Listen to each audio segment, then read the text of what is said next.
మనము యేసయ్యని సేవిస్తున్నాం.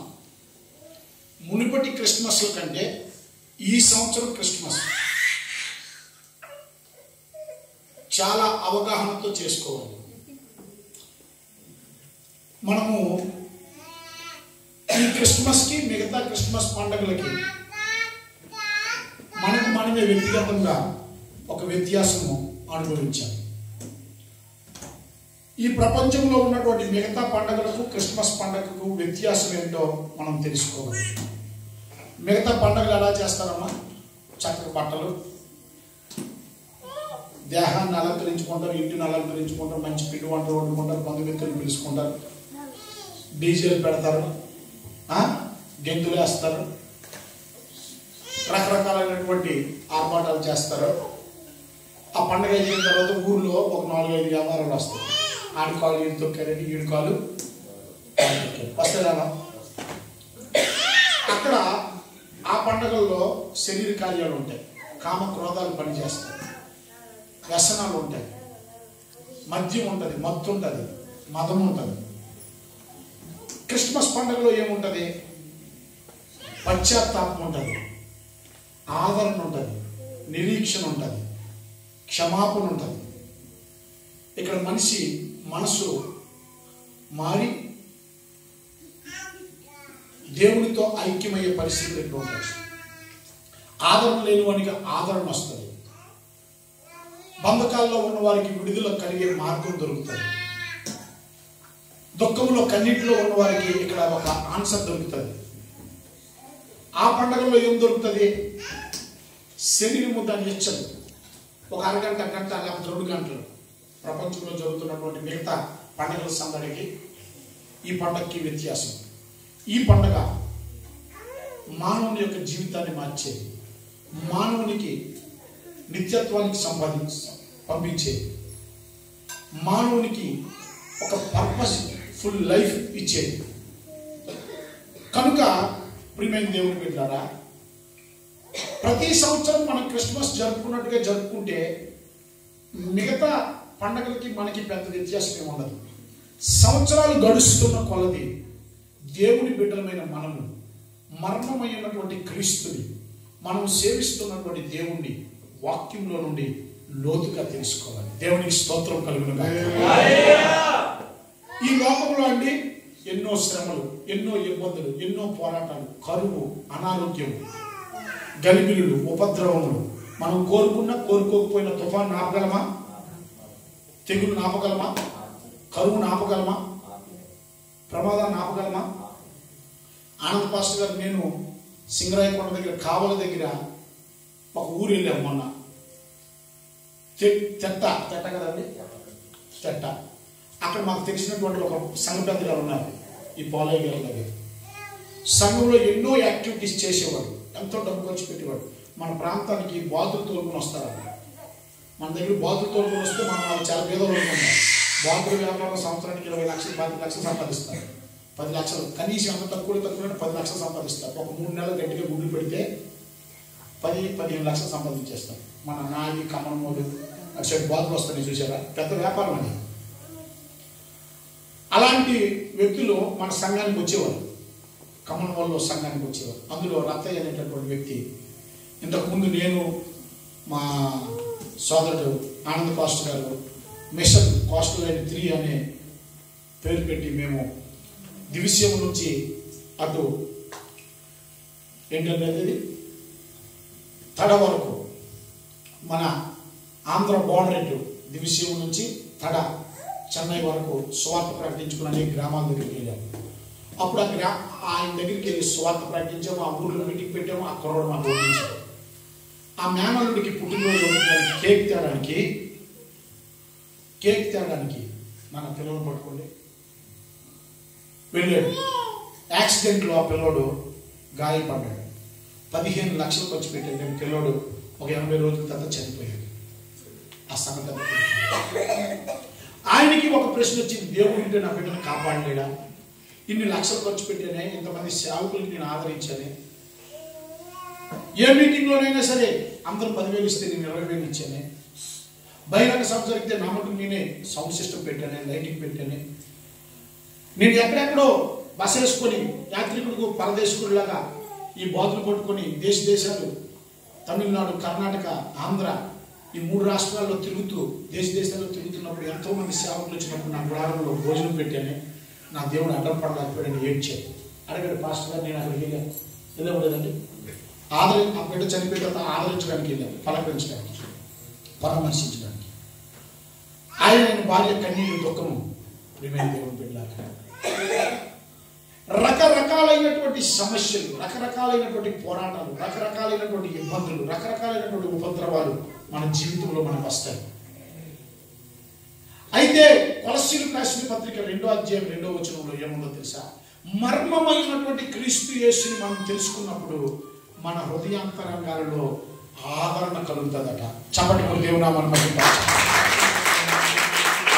హల్లెలూయా. మన హృదయాంతరంగాలలో నెమ్మది, సమాధానం, భరోసా, నిబ్బరం, ధైర్యం బయట బాహ్యంగా ఉన్నటువంటి బలగమును బట్టి, ధన బలమును బట్టి, వస్తు బలమును బట్టి, వాహన బలమును బట్టి, మానవ బలమును బట్టి, పార్టీ బలమును బట్టి, రకరకాల పరిస్థితులను బట్టి అది కొంతకాలమే అంత బాగా జరుగుతున్నప్పుడు. కానీ ప్రియమైన దేవుని బిడ్డలారా,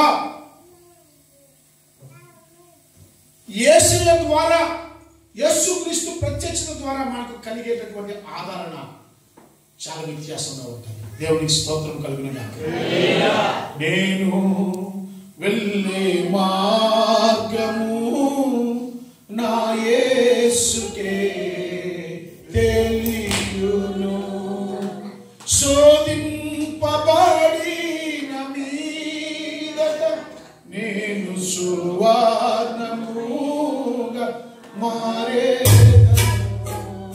నేను వెళ్ళే యేసయ్య గారు ఆ మాట ఎప్పుడు రాశారు తెలుసా? అక్కడ ఏది గుంటూరుకి 7 అడుగుల గోరెట్లకి ఈ మందిరం ఉన్న దగ్గర, దాని పేరు మంచి పేరండి, 7 అడుగులు అనే ఊరు ఉంటుంది. 7 అడుగులు ఏదో ఉంటుంది అక్కడ. నేను అక్కడికి వెళ్ళాను మందిరం. ఆ తుఫానులు మొత్తం ఎగిరిపోతే, యేసయ్య గారు ఉండడానికి నివాసం లేకపోతే మట్టి తవ్వి మట్టిలోనే ఒక చిన్న పైన కంపలు వేసుకొని ఆ గోతులోనే పడుకున్నారు. ఆయన అక్కడే ప్రార్థన చేసుకున్నాడు. అక్కడ గోరెంట్లలో ముందు సేవ ప్రారంభం అవ్వలే, నేను చెప్పిన దగ్గర ప్రారంభమైంది. కొండ పక్కన నేను అక్కడికి వెళ్ళాను. అప్పుడు రాసేది పాట లేమల్లే లేమల్లే. ప్రియమైన దేవుని బిడ్డలారా, అలాంటి తుఫాను ఎదుర్కొని ఉన్నవన్నీ ఎగిరిపోతే ఈ నిరీక్షణ అక్కడి నుండి వచ్చింది. దేవునికి స్తోత్రం. యోబు తనకున్నటువంటి ఆస్తి, సంపద, పిల్లలు పోయారు, ఆస్తి పోయింది, అనారోగ్యం వచ్చింది. ఆ ఉన్నతమైన భవనాల్లో ఉన్నాడు, పెంటకుప్పల మీదకి వచ్చాడు. స్నేహితులు వచ్చి ఏమంటున్నారు? ఏదో లోపమో పాపమో నీ లోపల అంతరంగంగా లేకపోతే ఇన్ని ఇబ్బందులు నీకు ఎందుకు వస్తాయి అన్నారు. ఇలాంటి పరిస్థితుల్లో యోబు రికవర్ ఎలాగయ్యాడు? యోబు గ్రంథం 10వ అధ్యాయం 16లో ఉంటుంది. ఆయన దేవుని యందు ఆనందించుచుండగా, ఎడతెగక ఆనందించుచుండగా దేవుని శక్తి ఆయన మీదకి వచ్చి నిలిచి ఉన్నదట. చప్పట్లు కొట్టి దేవుని నామమున. హల్లెలూయా. ఈ క్రిస్మస్ తర్వాత నీ జీవితంలో నిశ్చయముగా నీవు బలంగా ప్రభు కొరకు బ్రతకగలవు. కష్టాల్లోనైనా, కన్నీటిలోనైనా, దుఃఖంలోనైనా, కరువులోనైనా, ఖడ్గమైన విపత్తైన క్రీస్తు యేసు ప్రేమ నుండి ఏది కూడా నేను దూరానికి లాగడానికి చేసిన, you will not deceive by anything and despise by anything and destroy by anything.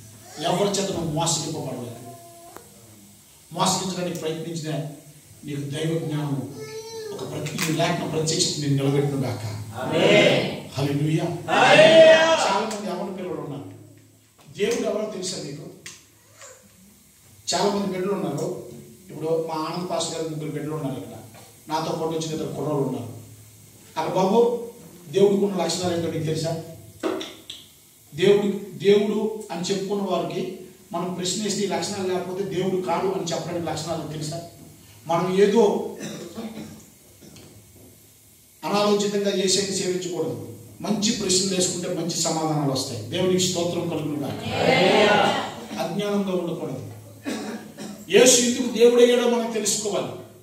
యేసు ఎవరో మనం తెలుసుకోవాలంటే కొన్ని ప్రశ్నలు వేసుకోవాలి. దేవునికి స్తోత్రం కలుగునుగాక. అప్పుడే క్రిస్మస్ ని నువ్వు నిజంగా సెలబ్రేట్ చేసుకుంటావు. క్రిస్మస్ అంటే ఏంటి? క్రీస్తుని ఆరాధించడం. Christos mass. క్రీస్తుని మాస్ అంటే ఆరాధన. క్రీస్తుని ఆరాధన చేయడానికి మనం వచ్చాం. దేవునికి స్తోత్రం కలుగునుగాక. హల్లెలూయా. జ్ఞానులు వచ్చారు. బంగారము, బోళము, సాంబ్రాణి అర్పించారు. జ్ఞానులు ఎంత దూరం నుండి వెళ్ళారు తెలుసా? 1700 కిలోమీటర్ల నుంచి, ఇరాక్ నుంచి బెత్లెహేంకి వెళ్ళారు. ఎంతో మంది ప్రయాణం కట్టారట.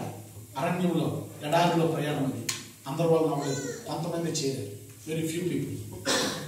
వాళ్ళు ఏం తీసుకెళ్లారు? బంగారం రాజుకు సూచన, సాంబ్రాణి యాజకుడికి సూచన, బోళము బలి పశువు మానవ శరీరానికి సూచన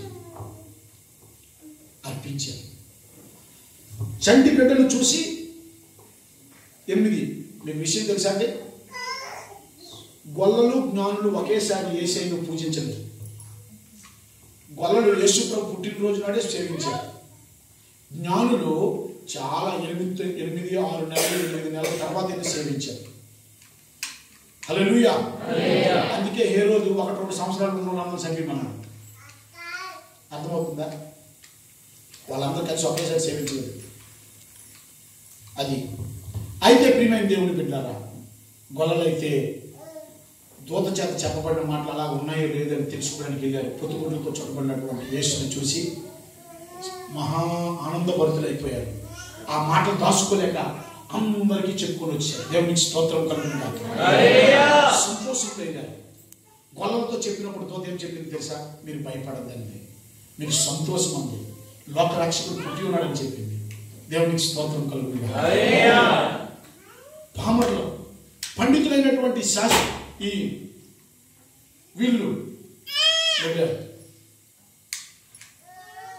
జ్ఞానులు వెళ్ళారు. ఈ జ్ఞానులు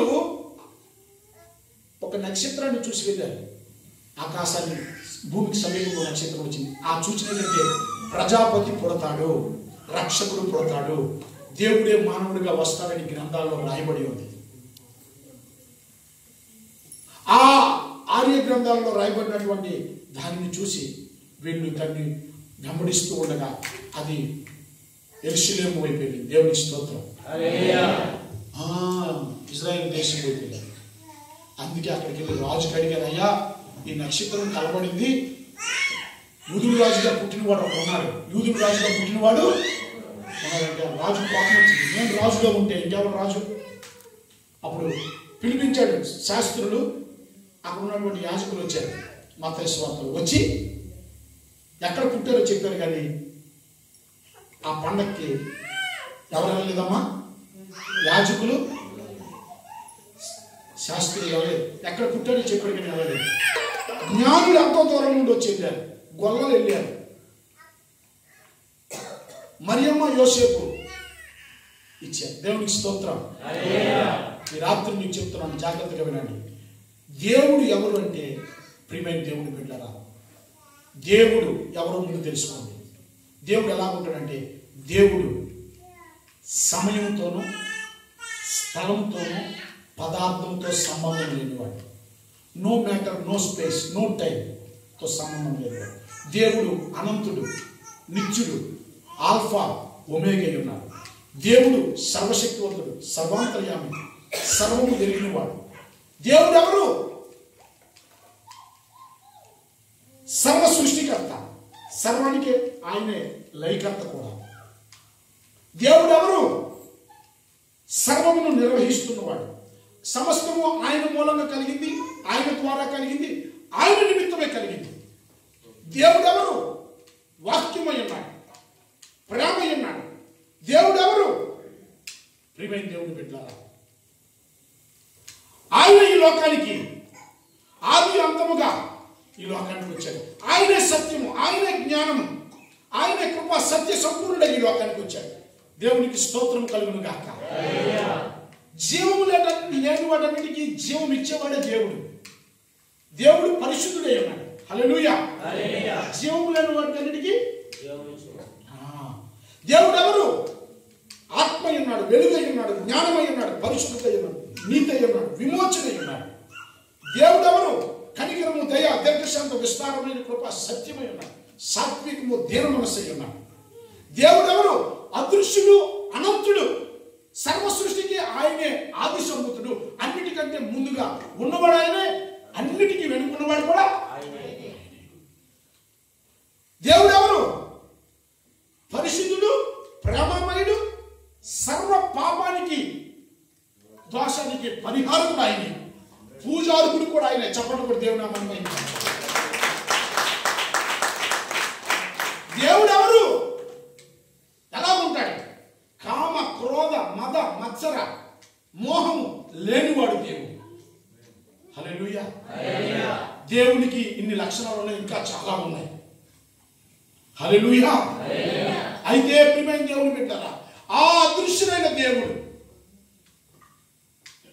అనంతుడైన దేవుడు, ఓంకారుడైన దేవుడు, సృష్టికర్త అయిన దేవుడు తనలో స్వయముగా జీవము కలిగి జీవము లేని వాటికి జీవం ఇచ్చే ఆ దేవుడు కాలం సంపూర్ణమైనప్పుడు ఈ లోకానికి యేసుక్రీస్తు నామం ద్వారా వచ్చాడు. చప్పటి కొట్టి దేవుని నామాన్ని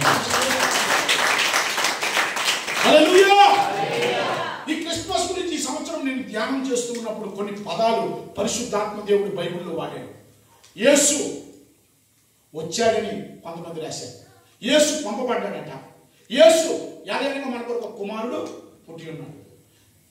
యేసు అనుగ్రహింపబడ్డాడట, పుట్టి ఉన్నాడట, వచ్చాడట, పంపబడ్డాడట, అప్పగించబడ్డాడట, ప్రత్యక్షమయ్యాడట. ఇలాంటి పదాలన్నీ వాడుతూ వచ్చాడు. నేను ఒక ప్రశ్న వేసుకున్నా, ఆయన పంపబడితే నాకేం లాభం, ఆయన వస్తే నాకేం లాభం? మీరు అందరూ చెప్పండి. అమ్మా, ఈ భూమి మీద మానవుడికి ఒక ప్రశ్న ఉంటుంది, ఏ పని చేసినా ఇందులో నాకేంటి అనే ప్రశ్న ఉంటుంది, ఉండదా? చెప్పండి చెప్పండి అమ్మా. ఏది చేసినా ఇందులో నాకేంటి అని ఉంటుంది, ఉండదమ్మా? అది యేసు వస్తే నాకేంటి, యేసుని గురించి తెలుసుకుంటే నీకేంటి, యేసుని విశ్వసిస్తే నీకేంటి, యేసు అనుగ్రహింపబడితే నీకేంటి? రాత్రి ప్రశ్న వేసుకోవాలి నువ్వు. దేవునికి స్తోత్రం కలుగును గాక. నువ్వు మంచి ప్రశ్న వేసుకుంటే నీకు మంచి సమాధానాలు వస్తాయి. తెలుసా మీకు? ఓ రోజు మోషే దేవుడికి ఒక ప్రశ్న వేశాడు. ఆ మండుతున్న పొగలో నుండి దేవుడు మాట్లాడుతున్నాడు మోషేతో. నేను పంపించాను, నువ్వు వెళ్ళు, ఫరో రాజుకి ముందు నిలబడి, ఇశ్రాయేలీయుల ముందు నిలబడి అని చెప్పాడు. అయితే మోషే అన్నాడు, దేవా నాకు ఎవరు పంపించారని చెప్పావు? చెప్పను. నువ్వు నన్ను పంపించావు కరెక్ట్, నువ్వు ఎవరని చెప్పను. అప్పుడు దేవుడు ఏమన్నాడు? నేను ఉన్నవాడును, యావే, I am that I am. నేను ఉన్నవాడును. చెప్పడం దేవుడు నామమున మహిమ. హల్లెలూయా. ఓ రోజు యోహాను సువార్త 14వ అధ్యాయంలో యేసు ప్రభు గారు మాట్లాడు, ఇదిగో నేను వెళ్ళిపోతూ ఉన్నాను, మీ కొరకు నివాసాలు సిద్ధపరుస్తున్నాను, మీ హృదయంలో కలవడపడిన ఒకటి దేవుడు ఉన్నారని నమ్ముతున్నాను, నయాన్ని కూడా నమ్మిక ఉంచాలని చెప్తూ ఆయన మాట్లాడుతున్నాడు. అయితే నువ్వు ఎక్కడికి వెళ్ళిపోతున్నావు నాకు తెలియదని మొట్టమొదట తోమ అడిగాడు. మీరు ఎక్కడికి వెళ్ళిపోతే తిరగలేదు ప్రభు అంటే ఆ ప్రశ్నకి వేసి ఏమన్నాడు తెలుసా? అప్పుడే చెప్పాడు యోహాను సువార్త 14:6, నేనే మార్గము సత్యము, నా ద్వారా తప్పితే ఎవరు తండ్రి యొద్దకు. ఆ కింద అపోస్తలుడైనటువంటి ఫిలిప్పు కూడా, యేసుక్రీస్తు శిష్యుడు ఫిలిప్పు, ఆయన ఒక ప్రశ్న వేశాడు.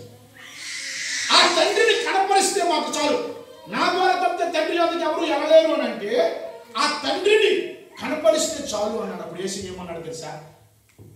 నువ్వు ఎవరిని చూసావో నేనే ఆ తండ్రిని కనపరచడానికి లోకానికి వచ్చాను. చప్పటి కొట్టి దేవుడు నామమున. హల్లెలూయా. గాలి సంద్రాలను గద్దింపగా యేసు, గాలి సంద్రాలను గద్దింపగా యేసు, సతుమనికి పోయే హద్దు మీరకాగే, సతుమనికి పోయే హద్దు మీరకాగే, ఎట్టివాడో యేసు యేసు నీవు తగుతనవి వటి నరుడు కాడు పఠించుడా ప్రభు వటి నరుడు కాడు పఠించుడా ప్రభు ఎత్తివాడు యేసు నీవు తగుతనవి చెప్పబోతా వటి నరుడు కాడు పఠించుడా ప్రభు వటి నరుడు కాడు పఠించుడా యమ్మా పొమ్మనగా దండాలు అని చెప్పి దెయ్యమా పొమ్మనగా దండాలు అని చెప్పి దౌడు తీసెను కాగా యేసుదేవుడు కాదు దౌడు తీసెను కాగా యేసుదేవుడు కాదు దేవుడు కదుతాది వటి నరుడు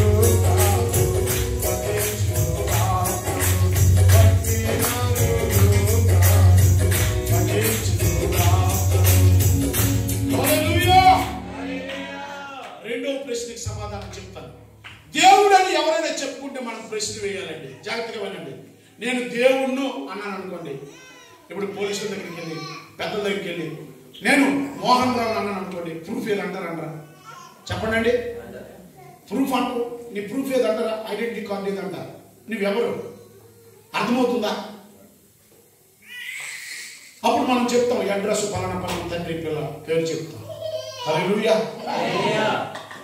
యేసయ్య కోసం ఒక ప్రత్యేక సంగతి చెప్పనా?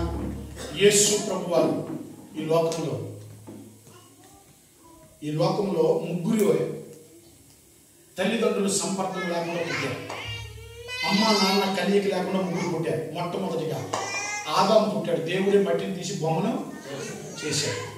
అవును, ఎలా చేశాడు? ఆదాములో నుండి మరలా ఏదేని వనంలో 3వ అధ్యాయం పాపం జరిగిన తర్వాత యేసయ్య దేవుడు ఆ సర్పాన్ని శిక్షిస్తూ ఆ శిక్ష శాసనాలు చెప్తూ ఉన్నప్పుడు ఏం చెప్పాడు తెలుసా? ఇదిగో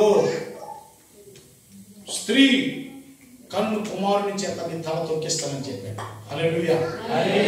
స్త్రీ సంతానం ద్వారా నీ తలను మీరు మత్తయి సువార్త చూస్తే యేసు ప్రభువుని మరియా కన్నదని చెప్పారు. హల్లెలూయా. మనందరికీ తండ్రి పేరు పెడతారు, పలానాడు కొడుకని. కానీ యేసు ప్రభు వారికి మరియమ్మ కొడుకని చెప్పారు. యేసు ప్రభు కొడుకని రాయలేదు, యోసేపు కొడుకని రాయలేదు. ఎందుకో తెలుసా? ఆమె పరిశుద్ధాత్మ వలన గర్భవతి అయి కుమారుని పురుష సంపర్కం లేకుండా కన్నది, పరిశుద్ధుడిగా కన్నది. కన్యక గర్భవతి అయి కుమారుని చెప్పడం కూడా దేవుని నామమున హల్లెలూయా. ఒక ప్రశ్న అయిపోయింది, దేవుడు ఎవరో చెప్పారు. దేవుడు ఎవరు కాదో చెప్తున్నాను ఇప్పుడు. దేవుడు ఎవరు కాదో తెలుసా? తల్లిదండ్రుల సంపర్కం వల్ల పుట్టినవాడు కాదు. అది పాపి అయిపోతాడు. ఏమైపోతాడండి? కామం క్రోధం ఉండదండి, ప్రకృతి నియమం ఉండదు. ప్రకృతి అద్వితీయుడు దేవుడు. దేవునికి స్తోత్రం. మొట్టమొదటిగా దేవుడు, ఇతను దేవుడు అంటే చాలా మంది మన ఇండియాలో నేను దేవుడిని అని చెప్తాను కదా. మనుషులే దేవుడుగా చెప్తున్నారు. పలానాడు దేవుడు, పలానాడు దేవుడు. మంచి పనులు చేసినంత మాత్రం, మంచి బోధలు చెప్పినంత మాత్రం ఎవరు దేవుడు కాదు. దేవుడు అనేవాడికి ప్రియమైన దేవుడు బిడ్డలారా రాయబడింది, దేవుడికి పాపం అనేది ఉండకూడదు. దేవునికి స్తోత్రం.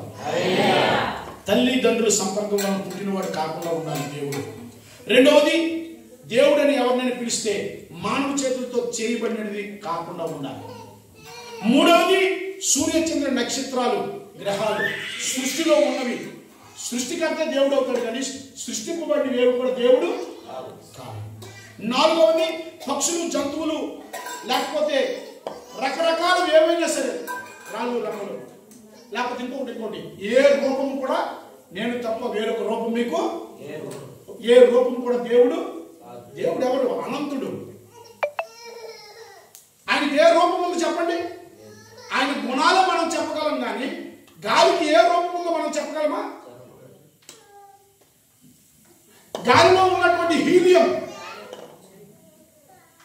హైడ్రోజన్, నైట్రోజన్, గాలి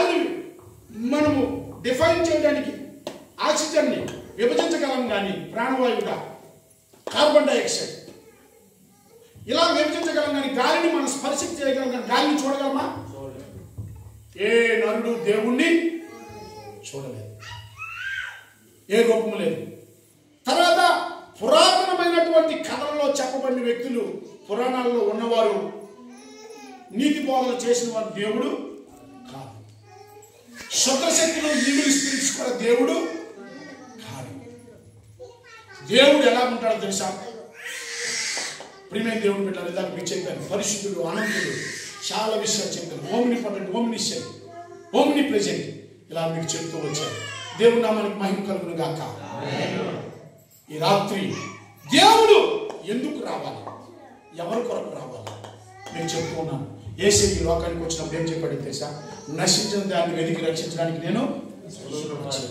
మనుష్య కుమారుడు ఎందుకు వచ్చాడమ్మా? నశించిన దాన్ని వెతికి రక్షించడానికి. పాపులను పాపము నుండి విడిపించడానికి వచ్చాడు. దేవునికి స్తోత్రం. దుర్మార్గం నుండి మనుషులను సన్మార్గంలోనికి నడిపించడానికి ఆయన పంపబడ్డాడట. హల్లెలూయా. యోహాను సువార్త 1:1-29 ఉంటుందండి. ఆయన సర్వ మానవాళిని పాపములను, దోషములను, అతిక్రమములను మోసుకొని పోవు దేవుని గొర్రెపిల్లగా శరీరమును దాల్చుకుని ఆది యందు వాక్యము నుండి, వాక్యము దేవుడు ఎవరో మీకు చెప్తున్నామా? నా వైపు చూడండి. ఆదికాండం 1:1 ఏముంది? 1వ వచనంలో ఆది యందు దేవుడు. యోహాను సువార్త 1:1-2 వచనాలు ఏముంది? ఆది యందు వాక్యము నుండి, వాక్యం దేవుడు, ఆ వాక్యం దేవుడై ఆ వాక్యమే శరీరధారి. అక్కడ మాట ఉంది, ఆయన లేకుండా కలిగి ఉన్నది ఏది? ఆ ఆదికాండంలో 1లో ఉన్నటువంటి ఆది యందు దేవుడు, దేవుడు భూమి ఆకాశమును సృజించాడు. ఆ సృజించిన దేవుడే యోహాను సువార్తలో రాస్తూ 1వ వచనం అంటాడు, ఆది యందు వాక్యం ఉన్నాడు, వాక్యం దేవుడు ఎదురు, నా వాక్యమే దేవుడై ఉన్నాడు.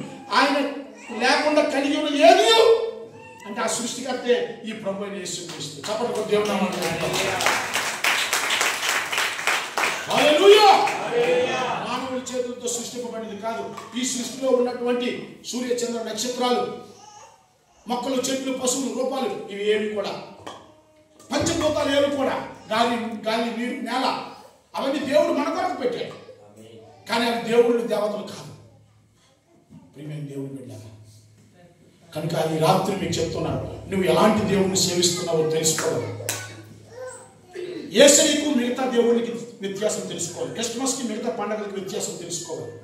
మిగతా భక్తులకి, యేసయ్యని వెంబడిస్తున్న భక్తులకి ఈ విశ్వాసానికి వ్యత్యాసం తెలుసుకోవాలి. లేకపోతే నువ్వు కూడా ముసుగులను ముద్దులాట ఆడుకుంటూ ఉంటావు. సత్యం దగ్గరికి వెళ్ళలేవు. సత్యమే వెలుగు, సత్యమే జ్ఞానం, సత్యమే నిన్ను స్వతంత్రుని చేస్తాడు. చప్పట్లు కొట్టి దేవుని నామాన్ని మహిమపరచాలి. మునుపు జరిగినట్టుగా క్రిస్మస్ ఈ రాత్రి మీరు చేసుకోకూడదు. నూతనంగా మీరు చేసుకోవాలి. దేవునికి స్తోత్రం. ఒక నూతన అండర్స్టాండింగ్ తో మీరు చేసుకోవాలి. చూడండి ఒకసారి యేసు ప్రభువు వారు ఎందుకు ఈ లోకానికి వచ్చాడో మీకు చెప్తాను. చూడండి, దానియేలు గ్రంథం 9:24. దేవుడు ఎందుకు ఈ లోకానికి రావాలో మీకు చెప్తున్నాను. చూడండి, దేవుడు ఎందుకు ఈ లోకానికి రావాలి, ఎవరి కొరకు రావాలి? నశించిపోయిన దాని కొరకు, బంధకాల్లో ఉన్న వారి కొరకు, కన్నీటిలో ఉన్న వారి కొరకు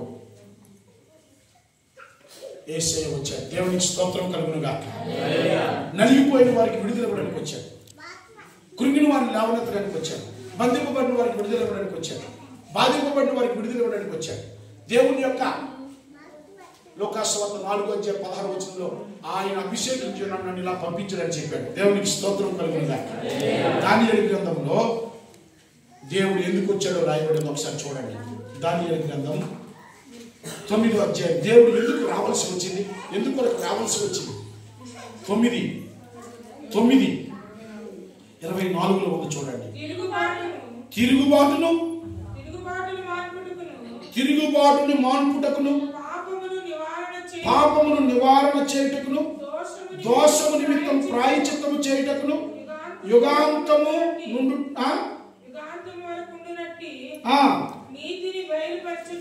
దైవ నీతిని బయలుపరచుటకును, దర్శనమును ప్రవచనమును ముద్రించుటకును, అతి పరిశుద్ధ స్థలమును అభిషేకించుటకును నీ జనమునకును పరిశుద్ధ పట్టణమునకును. ఓకే, దేవునికి స్తోత్రం కలుగును గాక. దేవుడు ఎందుకు రావాలో తెలుసా? తిరుగుబాటుని, మానవుల తిరుగుబాటు స్వభావం మాన్పడానికి వచ్చాడు. దేవునికి స్తోత్రం కలుగును గాక. పాపమును నివారించడానికి వచ్చాడు. దోషమును కొరకు ప్రాయశ్చిత్తం చేయడానికి వచ్చాడు. నీతిని బయలుపరచడానికి వచ్చాడు. దేవుని దర్శనాన్ని, ప్రవచనాలని ముద్రించడానికి వచ్చాడు. అతి పరిశుద్ధ స్థలాన్ని అభిషేకించడానికి వచ్చాడు. దేవునికి స్తోత్రం కలుగును గాక. హల్లెలూయా.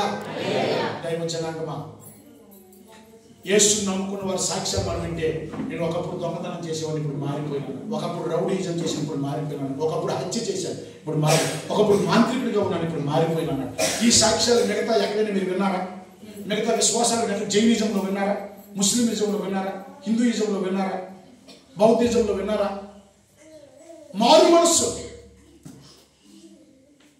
ఇక్కడే. ఎందుకంటే తిరుగుబాటు స్వభావం, పాపం, దోషం. యేసయ్య మాత్రమే పాపము నుండి విడుదల చేయడానికి వచ్చాడు. దేవుని స్తోత్రం కలుగును. హల్లెలూయా. అయితే ఆ అదృశ్యుడైన దేవుడు యేసుక్రీస్తునందు ప్రత్యక్షం అవ్వడం ద్వారా మనకు కలిగినటువంటి ఒక 7 లాభాలు చెప్పి ఈ రాత్రి నేను ముగిస్తాను. ఒకసారి చూడండి, యోహాను రాసిన మొదటి పత్రిక ముగింపులోకి వచ్చాను. ఇంకొక 5 నిమిషాల్లో నేను ముగించేస్తాను. చూడండి, యోహాను రాసిన మొదటి పత్రిక.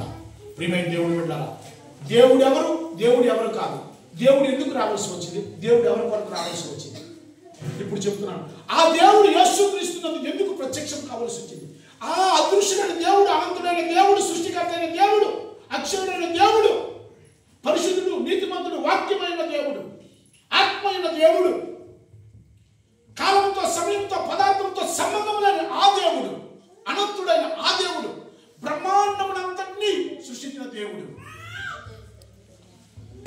ఆహా, శ్రీమంతుడు, అద్వితీయుడు, సర్వాధిపతి, రాజులకు రాజు, ప్రభువులకు ప్రభు, ఎవరు సమీపింపురాని తేజస్సులో ఆయన మాత్రమే వసించుచు యుగ యుగములు సకల మహిమ, ఘనత, ప్రభావం కలిగినటువంటి ఆ దేవుడు యేసుక్రీస్తు శరీరం ద్వారా ఈ లోకానికి క్రిస్మస్ దినాన్ని ప్రత్యక్షమయ్యాడు.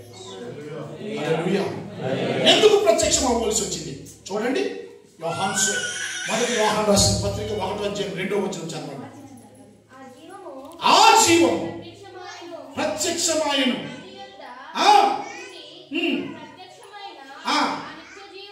యేసుక్రీస్తు ద్వారా ఈ లోకములో ఉన్నటువంటి సమస్త జనాంగానికి. చూడండి ఏమన్నాడమ్మా? లోకంలో ఏం చెప్పారు? ఇదిగో సర్వ లోకములకు కలుగు మహా సంతోషకరమైన శుభవర్తమానం.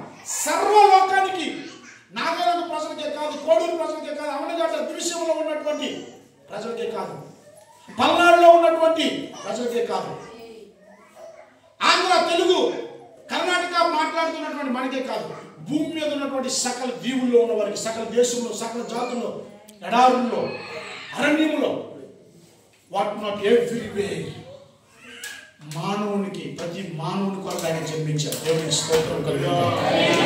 హల్లెలూయా.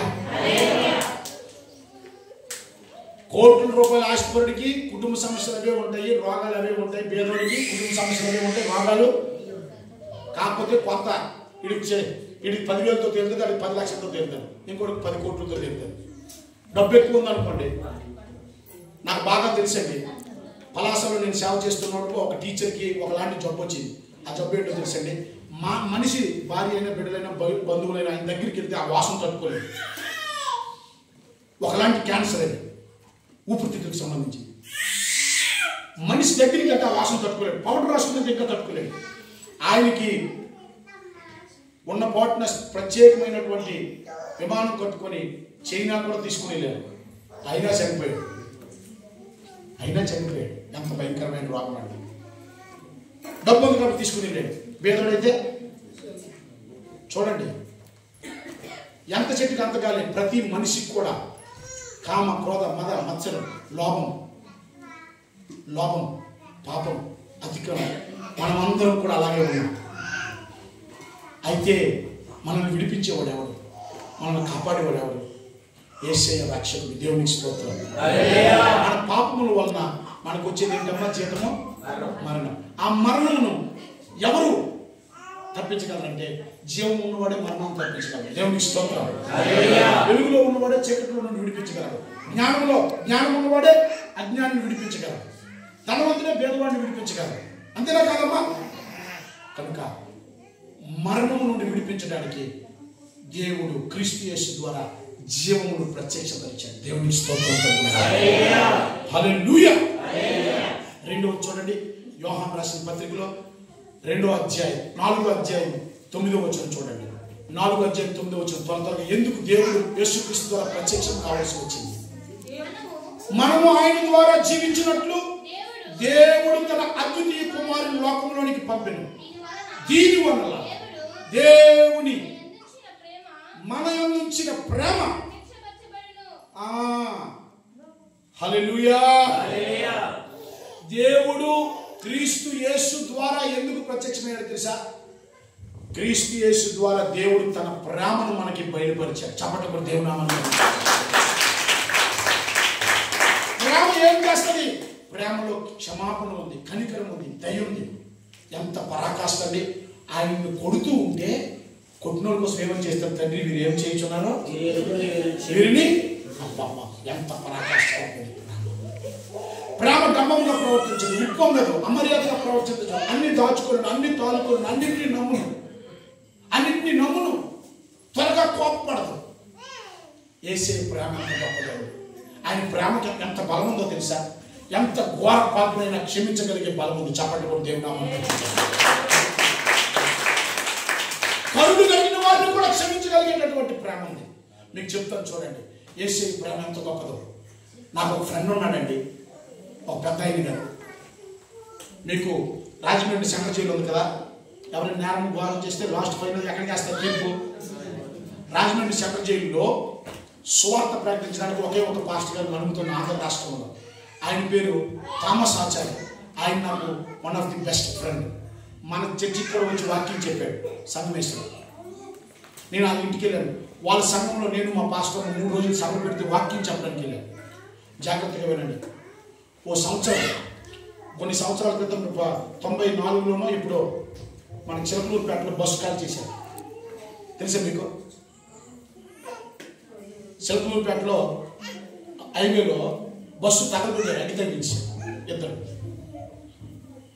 ఆ ఇద్దరు పేర్లు నేను మర్చిపోయాను. వాళ్ళిద్దరికి ఉరిశిక్ష వేయబడింది. ఏమేయబడిందమ్మా? ఉరిశిక్ష వేయబడింది.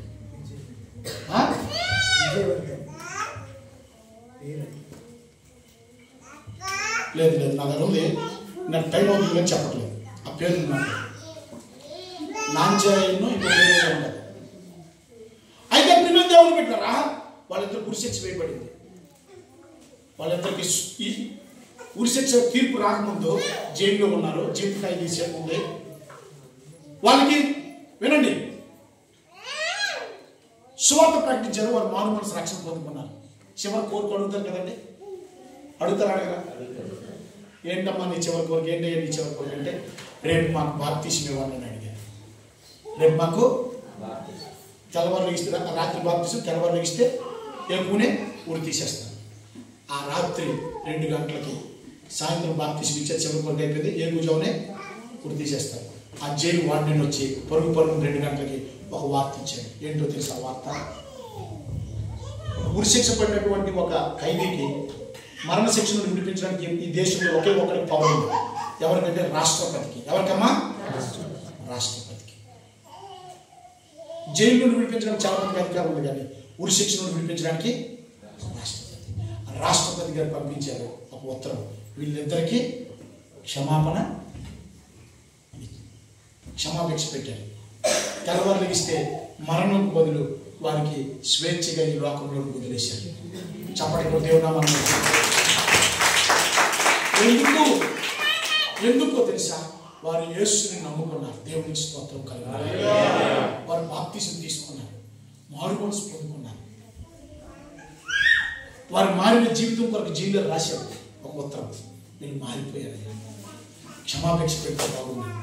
ఒకవైపు నుండి క్షమాపేక్ష కొరకు హ్యూమన్ రైట్స్ ఉన్నటువంటి వారు ఉత్తరం రాస్తున్నారు. ఇంకొకటి ప్రొసీజర్ జరుగుతూ ఉంది. అయితే ప్రియమైన దేవుని బిడ్డ, వారికి దేవుడు రాష్ట్రపతి గారి ద్వారా ఏం చేశాడమ్మా? ఎంత గొప్ప ప్రేమండి. హల్లెలూయా. యేసయ్య ప్రేమకు బలం ఉంది. హల్లెలూయా. ఇక్కడ ఉన్నటువంటి మనం అందరము మన అతిక్రమ దోషాలన్నీ చెప్పుకునేస్తే ఇక్కడ ఎవరు మనం ఉండలేదు. మన ఊహలు, మన చూపులు, మన ఆలోచన, మన తలంపులు, నిద్రలో కూడా మన మాట, మన క్రియ అన్ని బయట పెడితే ఇక్కడ ఎవరు ఉండరు, నాతో సహా. ఏ రోజు ఆ రోజు కొండకొడుకున్నట్టుగా మనం వేసే రక్తంతో, వేసే నామంతో, ఆయన కృపతో, ప్రార్థనలో, వాక్యం చేత, సహవాసం అన్ని సహవాసం కడుక్కుంటున్నప్పుడు సరిపోతుంది. లేకపోతే యేసయ్య తండ్రి ప్రేమ కుమారుని చేత బయలుపరచబడింది. దేవునికి స్తోత్రం కలుగును. మూడవది, యేసు ప్రభు వారు ఎందుకు ప్రత్యక్షమయ్యాడో తెలుసా? మొదటి యోహాను రాసిన పత్రిక 3వ అధ్యాయం 5వ వచనం చూడండి. పాపములను తీసివేయుటకు ఆయన ప్రత్యక్షమైన. దేవునికి స్తోత్రం కలుగును. ఈ లోకంలో అండి పాపమునకు మందు ఏమీ లేదండి, పాపమునకు విరుగుడు ఏమీ లేదండి. కరోనాకి ఏం కనిపెట్టారండి? వ్యాక్సిన్ కనిపెట్టారు. కుక్క కాటుకు కూడా వ్యాక్సిన్. ఇసుక పాము నుండి కాటు వేయబడి తప్పించుకోవడానికి కూడా కనిపెట్టారు. కానీ పాపమునకు మందు, మానవ అతిక్రమ తిరుగుబాటు దోష స్వభావమునకు మందు ప్రభు అయిన యేసుక్రీస్తు కార్చిన రక్తమే. చప్పటి కొట్టి దేవుని నామమున హల్లెలూయా. పాపములను తీసివేయడానికి యేసు ప్రత్యక్షమైంది. 4వదిగా 3 ఒకసారి చూడండి, 5వ వచనం చూడండి. 3వ అధ్యాయం 8వ వచనం. అపవాది మొదటి నుండి పాపము చేయుచున్నాడు కనుక పాపం చేయవాడు అపవాది సంబంధి. అపవాది యొక్క క్రియలను లయపరచుటకే దేవుని కుమారుడు. చప్పట్లు దేవుని నామమున. పాపం చేయవాడు అపవాది కుమారుడు. అయితే పాపములను నుండి విడిపించడానికి కాదు, తీసివేయడానికి ప్రత్యక్షమైన కాదు. అసలు పాపజనకుడైనటువంటి అపవాది క్రియని, బలాన్ని లయపరచడానికి యేసు ప్రభు వారు ప్రత్యక్షమయ్యాడు. హల్లెలూయా. హల్లెలూయా. పాపమును పరిష్కరించడమే కాదు, పాపమునకు ఆయుపట్టైనటువంటి, పాపమును పుట్టిస్తూ పాపమును విస్తరింపజేస్తున్నటువంటి ఆ అపవాది బలముని, క్రియని లయపరచడానికి యేసయ్య వచ్చాడు. దేవుని యేసయ్య ఎందుకు వచ్చాడు తెలుసా? తీతుకు రాసిన పత్రిక 5వ పాయింట్ చూడండి, త్వరగా ముగించేస్తాను. తీతుకు రాసిన పత్రిక 2వ అధ్యాయం 11-12 చూడండి.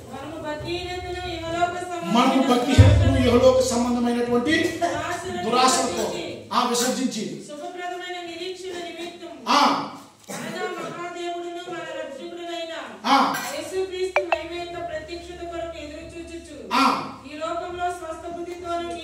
పైన చూడండి, కృప ప్రత్యక్షమాయను.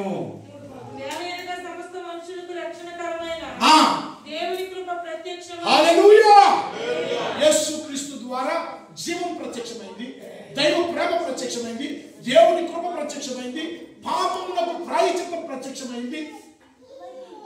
ఆ పాపమునకు జనకుడైనటువంటి బలాన్ని నల్లిఫై చేయడానికి, కొట్టివేయడానికి క్రీస్తు యేసు శరీరం ద్వారా ప్రత్యక్షమయ్యాడు. దేవునికి స్తోత్రం కలుగును. హల్లెలూయా. అంత మాత్రమే కాదు ప్రియమైన దేవుని బిడ్డలారా, అర్హత లేని వానికి, యోగ్యత లేని వానికి, కృప అంటే ఏంటో తెలుసా? యోగ్యత అర్హత లేని వానికి అవకాశం ఇవ్వడం. ఒక ఎగ్జామ్లో ఫెయిల్ అయిపోయాడు, గ్రేస్ మార్క్స్ ఇచ్చి పాస్ చేస్తారు కదా. అలాగే పాపం చేత, అజ్ఞానం చేత, కామక్రోధ మత్సరం చేత, దోషం చేత, మన క్రియల చేత మనం పాడైపోతే, పరిశుద్ధులైన దేవునితో దగ్గరికి వెళ్ళడానికి అవకాశం లేకపోతే, మధ్యవర్తిగా దేవునికి నరునికి మధ్యవర్తి ఒకడే, ఆయనే ప్రభు అయిన యేసుక్రీస్తు. ఆమేన్. హల్లెలూయా. ఏ నరుడు ఆకాశం కింద భూమి పైన మరి ఏ నామం వల్ల కూడా ఈ ప్రభు అయిన యేసుక్రీస్తు ద్వారానే. ఈయన కృప చేత మనం రక్షింపబడ్డామని మన నీతి క్రియలేమి కాదు. దేవునికి స్తోత్రం కలుగును. హల్లెలూయా. యేసు ప్రభు ఎందుకు ప్రత్యక్షం కావాల్సి వచ్చిందో తెలుసా? యోహాను సువార్త 1:14 తెలుసా? యోహాను సువార్త 1:14 వాక్యమైన దేవుడు కృపా సత్య సంపూర్ణుడుగా శరీరం దాల్చుకుని లోకానికి కృపతో ఇంకోటి సత్యము బయలుపరిచాడు. దేవునికి స్తోత్రం కలుగుతుంది. ఈ లోకంలో యేసయ్య పుట్టినంత వరకు, యేసు ప్రత్యక్షమైనంత వరకు, దేవుడు మనుషు కుమారుడిగా యేసుక్రీస్తు నామంలో ప్రత్యక్షమైనంత వరకు మానవ జాతిలో మానవ ప్రజలలో మనుషులలో సత్యం అంటే ఏంటో తెలియదు. అందుకే ఫిలాతు యేసు ప్రభువుకు సిలువేసి ముందు అడుగుతాడు, నేను నీకు తప్పించడానికి అవకాశం ఉంది, ఎందుకు వచ్చా ఏంటి అని మాట్లాడుతుంటే, నేను సత్యములకు సాక్షిగా ఉండడానికి వచ్చాను. అదే యోహాను సువార్త 8:31 నుంచి ఏమంటాడు, నేను చెప్పినవన్నీ నా మాటలన్నీ సత్యం, నా మాటలన్నీ ఆ సత్యము అంగీకరించి నడిచిన వాడు నా శిష్యుడు. నేను మాట్లాడిన మాటల సత్యము, ఆ సత్యము అంగీకరించి నడిచేవాడు నా శిష్యుడు. ఆ సత్యము నిన్ను స్వతంత్రుడిగా చేస్తాను. దేవునికి స్తోత్రం. పాపము నుండి, శాపము నుండి, అజ్ఞానము నుండి, చీకటి నుండి, రకరకాలైనటువంటి బంధకాల నుంచి మనలను స్వతంత్రులుగా చేయడానికి, లోకము దాని మూల పాఠాల నుంచి, పారంపర్య ఆచారాల నుంచి యేసు ప్రభు వారు ప్రత్యక్షమయ్యారు. దేవునికి స్తోత్రం కలుగును.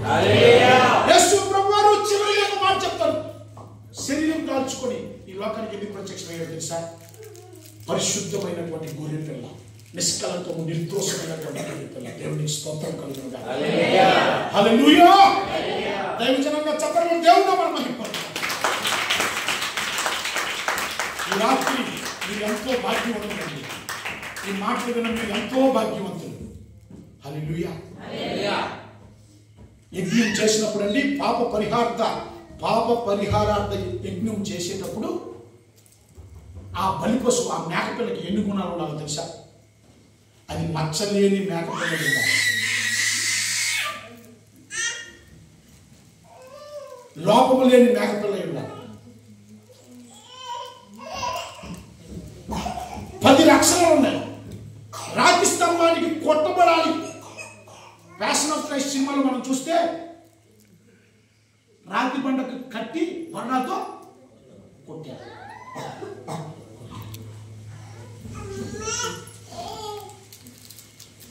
చాలా లక్షణాలు ఉన్నాయి. అయితే ఆ మేకపిల్ల ఎముకలేమి ఇరిగిపోకూడదు. యేసు ప్రభు ఎముకలేమి, ఆ మేకపిల్లకి మొల కిరీటం పెట్టాలి. యేసు ప్రభు వారికి మొల కిరీటము పెట్టారు. ఆ మేకపిల్లకి ఊదా రంగు కలిగినటువంటి వస్త్రము కట్టాలి. యేసు ప్రభు వారికి ఊదా రంగు గల వస్త్రము కట్టారు.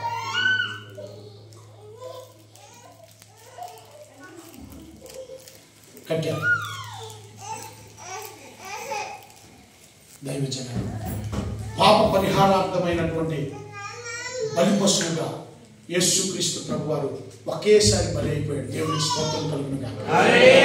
యేసుక్రీస్తు శరీరమందు బలియాగం అవకముందు మనుషులు పాపముల నిమిత్తమై గొర్రెల్ని, మేకల్ని, పక్షుల్ని, కోళ్ళని బలిచ్చేవారు. వారి పాపానికి బదులు జీవాలను బలిచ్చేవారు. యేసు ప్రభు వారు పరిశుద్ధుడైనటువంటి యేసు ప్రభు వారు నిష్కలంకుడు, నిర్దోషి అయినటువంటి పరము నుండి దిగి వచ్చినటువంటి దేవుని కుమారుడు తన శరీరంలో మనుషులందరి కొరకు పాప పరిహార్థమై బలి అయిపోయాడు. చప్పట్లు దేవుని నామమున.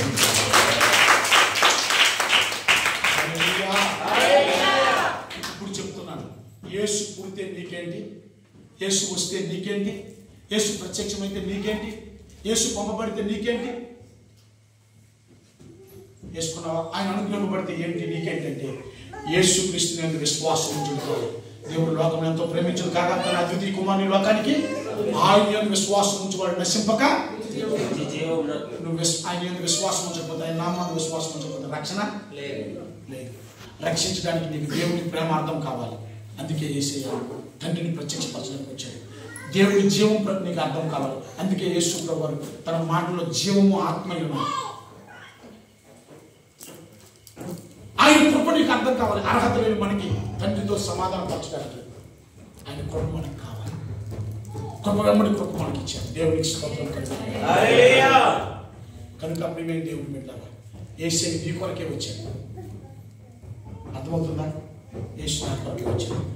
నేను 22 సంవత్సరాలుగా బైబిల్ చదువుతున్నాను. అనేక చోట్ల 22 సంవత్సరాలుగా నా సేవానుభవంలో వాక్యం బోధిస్తున్నాను. కానీ 2024లో మునుపటి కంటే క్రిస్మస్ వరకు ఇంకా లోతుగా, ఇంత సవివరంగా నేను యేసయ్య కొరకు తెలుసుకున్నాను. దేవునికి స్తోత్రాలు. ఈ సంవత్సరం యేసులో నేను చాలా ఆనందిస్తూ ఉన్నాను. చప్పట్లు దేవుని నామమున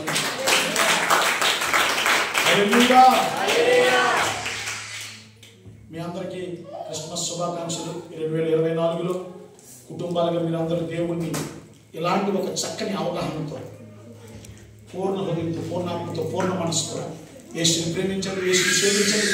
యేసుని కొరకు ఎందుకు పంపబడ్డాడు, ఎందుకు వచ్చాడు, ఎందుకు ప్రత్యక్షం కావాల్సి వచ్చిందో తెలుసుకోండి, నేర్చుకోండి. వాక్యం ఆధారం చేత గ్రహించి దేవుణ్ణి సేవించండి. దేవుని నామానికి మహిమ కలుగును గాక. ఆమేన్.